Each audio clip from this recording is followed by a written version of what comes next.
তোদেরকে আবারও বলছি, যে সন্তান লড়াই করে তাদের সঙ্গে মেলামেশা করবি, যে নিজের পায়ে দাঁড়াতে চেষ্টা করে সে মানুষ, যে পজিটিভ কথা বলে, ইতিবাচক কথা বলে, দৃষ্টিভঙ্গি তার ইতিবাচক, তাদের সঙ্গে মেলামেশা করবি।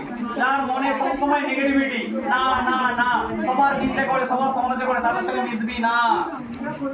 কোনো মানুষই সব দিক থেকে খারাপ নয়, সব দিক থেকে ভালো নয়। Every man has a proper mistake. মানুষ মাত্রাই ভুল হয়। যে ভালো মানুষ তোর ভুলটা ধরে সংশোধন করে দেবে, আর যে বদ মানুষ শুধু তোর ভুল ধরবে, সংশোধন করে দেবে না, তিনি বদ মানুষ। মানুষ চিনলি কি করে? যে তুই ভুল করছিস, ভুলটা ধরে দেবেন এবং সংশোধন করে পথ দেখিয়ে দেবেন, তিনি ভালো মানুষ। আর এক প্রকার মানুষ আছেন যিনি সবসময় তোর ভুল দেখেও তোকে বলবে না তুই ভুল, তুই ভুল, তুই খারাপ, কারণ সে তোর ভালো চায় না, সে তোর কাছে ভালো থাকতে চায়।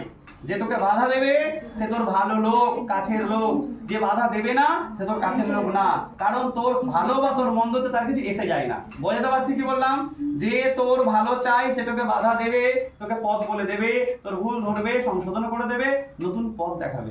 যে তোর ভালো চাই না, তোর কাছে ভালো থাকতে চাই, সে তোর ভুল ধরবেই না, তোর সবকিছুতেই বলে তুই ভালো, তোর এটা ভালো, তোর ওটা ভালো। সে তোর মন রেখে চলে। যে তোর মন রেখে চলবে তাদের সঙ্গে মিশবি না। বন্ধু কাকে বলে? রাজদ্বারে শ্মশানে চ যস্তিষ্ঠতি স বান্ধব।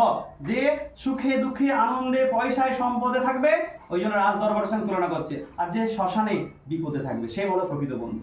লক্ষ্য করবি বিপদে তোর সঙ্গে কে আছে। বিয়ে বাড়িতে জন্মদিনে সবাই বাহবা দেবে, খাওয়ার সময়, খাবার পরে, খাবার আগে ছবি তুলবে।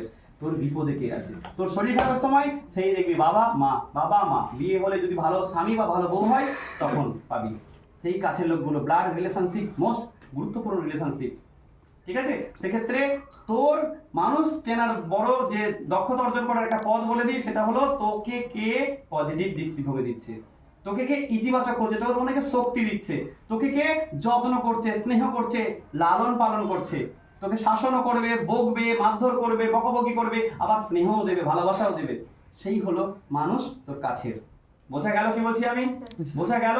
আরেকটি কথা বলি, সেটা শিবশঙ্করের কথা শুনলাম, শুনে আমিও উপলব্ধি করলাম একটা কথা, সেটা হলো তুই যেটা সমাজে দিবি সেটাই তোর কাছে ফিরে আসবে।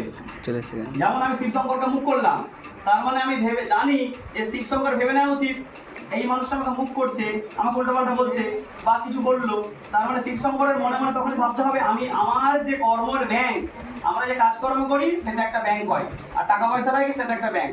কর্মের যে ব্যাংক, সেখানে কোথাও না কোথাও শিবশঙ্কর মনে মনে আমি কাউকে হয়তো এরকম করে উল্টোপাল্টা বলেছিলাম, তাই আমাকে পেটে হলো। তাহলে শিবশঙ্কর যদি সেই সময় বলতে থাকে ঠিক আছে আমার ভুল হয়েছে, আমাকে ক্ষমা করুন, আপনার মঙ্গল হোক, তাহলে শিবশঙ্করের ব্যাংকের খাতা শূন্য, ব্যালেন্স। যদি শিবশঙ্কর ঘুরে আমাকে আবার উল্টোপাল্টা বলে দেয়, আবার শিবশঙ্করের জমে গেল খারাপ কর্ম, তখন ওকে আবার পেতে হবে। বোঝাতে পারলাম?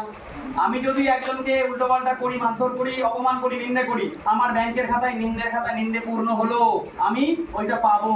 যেমন তুই ব্যাংকে টাকা জমালে তুই তো পাস তোর অ্যাকাউন্টে, সেরকম এইখানে ঈশ্বর আল্লাহর কাছে যে কর্মের ব্যাংক রয়েছে, কর্মের ব্যাংকের খাতাতে তুই যা কর্ম করবি সেখানে জমা হচ্ছে, সেটা রিটার্ন পাবি।